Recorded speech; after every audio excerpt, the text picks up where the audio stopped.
Welcome back to my thoughts on Godzilla Singular Point. I just got finished watching episode 5.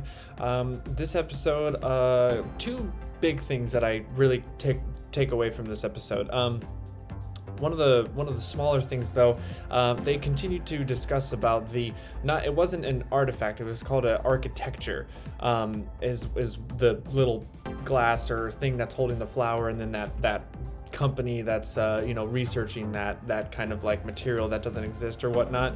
I still have no idea what's going on with that. They were throwing a lot of scientific mumbo jumbo at the screen, and I don't know. I can't really discuss more on that, but that's pretty much where May is getting that information from. I'm starting to remember the characters' names. So May with her little AI companion is figuring that stuff out. But then towards the beginning of the episode, we actually got to find out that it was actually like an investigator guy was going down into that bunker area, and I was right. That is where Gabra is, and we got to see Gabra for the first time, and Gabra's pretty cool looking. Like I'm very excited to see Gabra like actually look terrifying instead of kind of the cartoony way that he looked in the old Showa film. So Gabra was pretty cool. They basically shut down, like they closed the doors so that they could keep him sealed up in this really big bunker there. They almost killed the investigator guy along with some guards, like they were going to close them in there. But it seems like that red mist, it seems to be a theme in this show, that this red mist, this red dust or whatever is like from these monsters. So like Gabra, there's like just all this red mist following him. The Rodans, they were having red mist in there with the Red Sea. We also are getting some glimpses at Manda. So Manda has started to show up as well, attacked some fishermen in the sea there. But we didn't get to see like a full body of Manda yet. So and then like I said in the last episode, we also got to see Anguirus, and so this episode was a lot focused on Anguirus, and pretty much it was just them trying to hunt him down and trying to figure out how to take care of him. The biggest thing that was really cool with Anguirus though that I liked was Anguirus has like this. So they were saying that he got shot by an army guy first, and he did get a little wounded. And then what it was, Yoon, one of the engineer guys of the Jet Jaguar group. See, I'm starting to learn their names. He actually went down to look at Anguirus while he was drinking water, and then of course, the idiot that he was, he like stepped on a branch or whatever, and he's like, oh shit, and Anguirus turns around. And then there were some hunters, and they pointed the gun and they shot at him. But then Anguirus did this really cool thing where it's like it looked like he slowed down time for a second, but his spikes were starting to move, and like it deflected the bullet. So that was really cool. And then Yoon kind of explains that he thinks that Anguirus, like, he's learning, so that's why he got shot first, because he didn't know what a gun was or what that was. But now he kind of learned that, oh, if something points at me and it shoots, it's gonna mean pain. So he like adapted to it.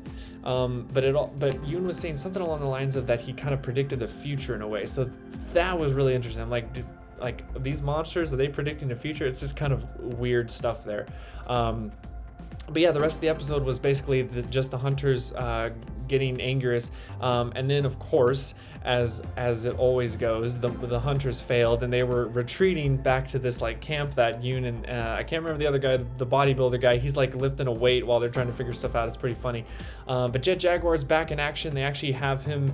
They replaced his lower legs with now this rover kind of with like basically on wheels now, and Anguirus just like is chasing these hunters down the hill, and Anguirus now has grown, because that's another thing that's been interesting, is these monsters have seemed very small in comparison to what we would expect like these monsters to be in size.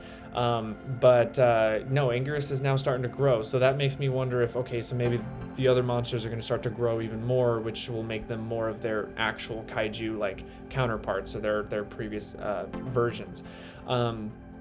And then yeah, the episode ended where Jet Jaguar was about to throw down with Anguirus, so that was a cool cliffhanger. So a lot more happened in this episode that I was able to understand a little bit more. We're starting to get a big cast of monsters going on here. I mean, we have first Jet Jaguar here, then we have Anguirus, we have Manda, Gabra, Rodan, and then Did I say Manda? I think I did. And then obviously we know Godzilla's coming, so I'm just like really interested to see who else is going to be in this show, because I know a lot of the promotional material, we knew Rodan, we knew Jet Jaguar, obviously Godzilla, we knew about Gabra, but for a split second I didn't remember about Manda being in this, and I did remember a little bit about Anguirus, but it was just cool to see like we're getting a huge cast of monsters in this show, and so it's really exciting. So I'm hoping in the next episode we get to see a really cool fight scene between Jet Jaguar and Anguirus.